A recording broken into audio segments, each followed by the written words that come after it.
السلام علیکم ناظرین، تحریک عدم اعتماد سپریم کورٹ کا فیصلہ اور اب وفاقی حکومت کا جوابی جو حکمت عملی ہے وہ سامنے آ گئی ہے۔ پہلے فیز کے اندر حکومت پاکستان نے یہ فیصلہ کیا ہے، پی ٹی آئی کی حکومت نے یہ فیصلہ کیا ہے کہ ایک تو فوری طور کے اوپر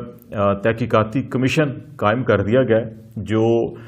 بیرونی سازش کی تحقیقات کے لیے 90 دن کے اندر اندر اپنی رپورٹ مرتب کر کے حکومت پاکستان کو پیش کرے گا۔ یہ تحقیقاتی commission lieutenant general retired Tariq Khan صاحب کی سربراہی میں قائم کیا گیا اور اس کو یہ مینڈیٹ دیا گیا ہے کہ وہ ملک کے اندر اور باہر جہاں بھی چاہیں وہ انکوائری کر سکتے ہیں، اور اس کے ساتھ جس بھی ادارے کو، وفاقی یا صوبائی ادارے کو ان کو معاونت حاصل ہو، اس کو وہ حکم دے سکتے ہیں کہ وہ ان کی اسسٹنس کریں۔ اس فیصلے سے پہلے D G I S I کی بھی وزیر اعظم عمران خان سے ملاقات ہوئی ہے، اور جو وزیر اعظم ہاؤس کے ذرائع ہیں وہ یہ کہتے ہیں کہ اس ساری سچویشن کو ڈسکس کیا گیا اور اس کے بعد پھر یہ کمیشن بنایا گیا۔ اس کمیشن کی افادیت اور باقی معاملات کے اوپر ہم ڈسکس کریں گے، اور دوسرا جو ہے بڑا اہم جو معاملہ ہے کہ جو آفیشیل سیکرٹ ایکٹ ہوتا ہے اس کے تحت اسلام آباد ہائی کورٹ نے بھی پرائم منسٹر عمران خان کو پابند کیا تھا کہ یہ آپ کانٹینٹ اس کا منظر عام پر مت لے کر آئیں جو خط امریکہ سے پاکستان کو موصول ہوا تھا۔ اب وفاقی کابینہ کے اجلاس میں اس کلاسیفائڈ ڈاکومنٹ کو یہ کمپیٹنٹ اتھارٹی جو وفاقی کابینہ ہوتی ہے، ایون تو سیکٹری بھی ہوتا ہے اس متعلقہ منسٹری کا کمپیٹنٹ اتھارٹی، حکومتی قوانین اور رولز کے مطابق وفاقی سیکٹری بھی کسی بھی ڈاکومنٹ کو کلاسیفائڈ اور ڈی کلاسیفائڈ جو ہے وہ قرار دے سکتا ہے، لیکن کیونکہ یہ بڑا اہم معاملہ ہے، قومی معاملہ ہے بلکہ عالمی معاملہ ہے، تو اس لیے وفاقی کابینہ میں یہ معاملہ رکھا گیا تو وفاقی کابینہ نے اس خط کو ڈی کلاسیفائڈ کرنے کی منظوری دی ہے، اور اب یہ خط کل جب قومی اسمبلی کا اجلاس صبح 10:30 بجے شروع ہوگا تو وہاں تمام ارکان اسمبلی کو یہ خط دیا جائے گا تاکہ وہ یہ خط پڑھیں، دیکھیں اور پھر وہ یہ فیصلہ کریں کہ انہوں نے ووٹ کس طرف دینا ہے اور کیا یہ غیر ملکی سازش ہے یا نہیں ہے۔ تو یہ خط ارکان اسمبلی کو دیا جائے گا، اور اگر ارکان اسمبلی کو دیا جائے گا تو اس کا مطلب ہے یہ عام پبلک میں بھی آ جائے گا۔ ارکان اسمبلی ڈیفینیٹلی آپ میڈیا کے ساتھ بھی شیئر کریں گے، سوشل میڈیا پہ بھی شیئر کیا جاتا ہے یہ، تو وہ سامنے چیزیں آ جائیں گی۔ تو وہ جو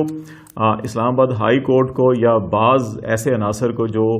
یہ کہہ رہے تھے کہ اس کو پبلک نہیں ہونا چاہیے، یا یہ پروپیگنڈا کر رہے تھے کہ شاید یہ چیز ہے ہی نہیں ہے یا جھوٹ پر مبنی ہے، کچھ بھی نہیں ہے، تو یہ چیز بھی سامنے آ جائے گی۔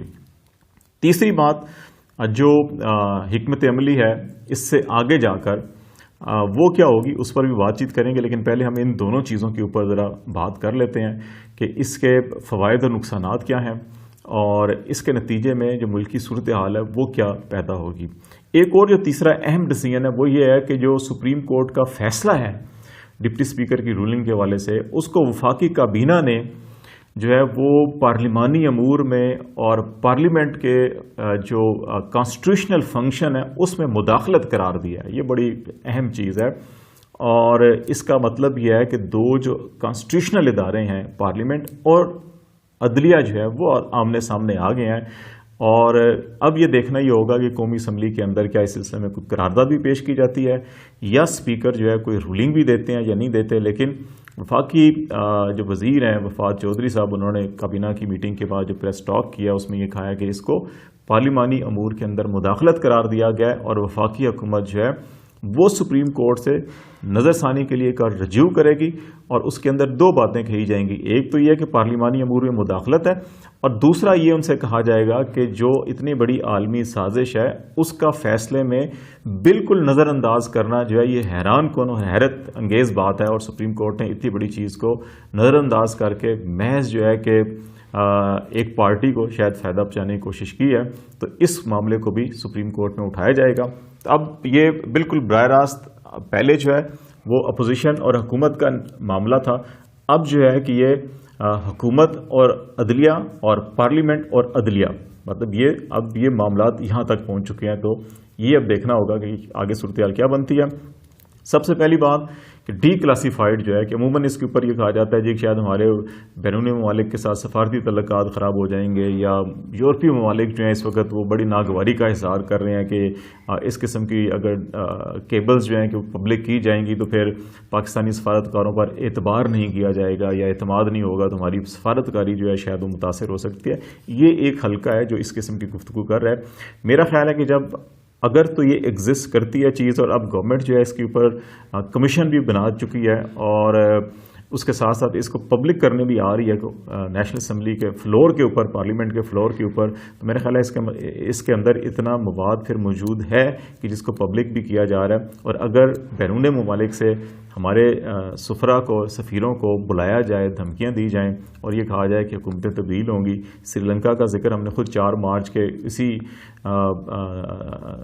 جو ڈونلڈ لو ہے ان کی جو وہاں کی جو سینٹ ہے اس کے اندر جو ہیئرنگ ہے، وہ کہہ رہے ہیں کہ پاکستان اور سری لنکا نے ابسٹین کیا ووٹنگ سے یوکرین کے مسئلے کے اوپر، تو ہم ان دونوں کے ساتھ ڈیل کریں گے. تو اب وہاں پر بھی تحریک عدم اعتماد ہے، وہاں پر بھی معاشی معاملات خراب ہو رہے ہیں، یہاں بھی تحریک عدم اعتماد آ گئی اور معاشی معاملات خراب ہو رہے ہیں. تو اس کا مطلب ہے کچھ تو ہے جس کی پردہ داری ہے. تو اب یہ جب پبلک ہوگا تو میرا خیال ہے کہ عوام کی بھی آنکھیں کھلیں گی، اور بہت سے ایسے لوگوں کی جو محض سیاسی مخالفت کی وجہ سے ان معاملات کو بھول گئے ہیں کہ شاید پاکستان سب سے پہلے ہے، پاکستان کی خود مختاری سب سے پہلے ہے، اس کے بعد یہ سارے معاملات ہیں. دوسرا جو معاملہ ہے وہ یہ تحقیقاتی کمیشن کا قیام ہے. طارق خان صاحب جو ہے یہ کور کمانڈر منگلا رہے ہیں، اس سے پہلے یہ IGFC کے تھے اور انہوں نے ساؤتھ وزیرستان کے اندر اور باجوڑ میں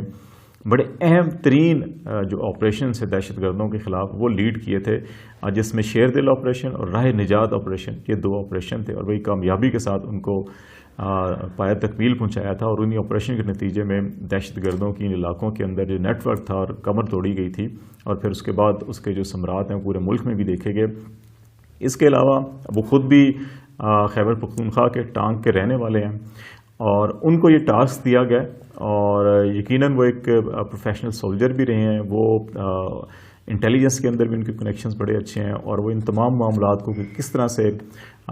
بیرون ممالک سے مختلف ایجنسیاں، ہوسٹائل ایجنسیاں آپریٹ کرتی ہیں، ملک دشمن ایجنسیاں، اور کس طرح سے ملک کے اندر جو ہے کہ وہ اپنے ایجنٹس پیدا کرتی ہیں، ان سارے نیٹ ورک اور ان کے پروسیجر سسٹم سے یہ واقف ہیں. تو میرا خیال ہے 90 دن کے اندر اندر ان کو کام کرنے میں کوئی اتنی مشکل نہیں ہوگی. پھر یہ کیونکہ خود فورسز سے ہیں، ان تمام اداروں کے ساتھ ان کا بڑا اچھا لیان رہا ہے، تو وہ وفاقی ادارے بھی، وفاقی ایجنسیاں بھی ان کے ساتھ بھرپور تعاون کریں گی، اور امید ہے کہ 90 دن کے اندر اندر یہ معاملہ ہو جائے گا. پھر وہ تمام ریکارڈ جو منحرف ارکان ہیں ان کا جو سفارتکار، بالخصوص امریکی سفارتکاروں کے ساتھ جو تعلقات ہے، اس کا تمام بھی ڈیٹا اکٹھا کر لیا گیا، وہ بھی اس کمیشن کے حوالے کیا جا رہا ہے. اور اس کمیشن کو یہ بھی مینڈیٹ دیا گیا ہے کہ وہ جس ادارے سے کچھ چاہے ان کو بھی اپنے ساتھ شامل کر لیا جائے. اور تیسری بات جو ہے کہ پنجاب کے منحرف ارکان جو ہیں ان کو بھی نوٹس جاری کر دیے گئے ہیں. تو وہ جو پرائم منسٹر عمران خان نے کہا تھا کہ وہ آخری وقت تک لڑیں گے، میرا خیال ہے کہ وہ ابھی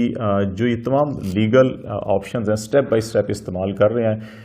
سپریم کورٹ کا اپنی اس تمام ہیئرنگ میں سب سے بڑا اعتراض یہ تھا کہ اگر ایسی کوئی چیز تھی تو آپ نے کمیشن بنایا، کوئی تحقیقات کی،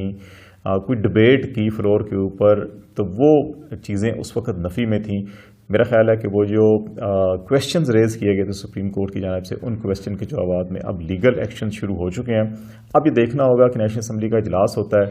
تو یہ چیزیں جب فلور پہ پیش کی جائیں گی تو پھر اس کے اوپر ڈبیٹ بھی ہوگی، اور ڈبیٹ کے نتیجے میں کتنا عرصہ جو ہے کہ عدم اعتماد کی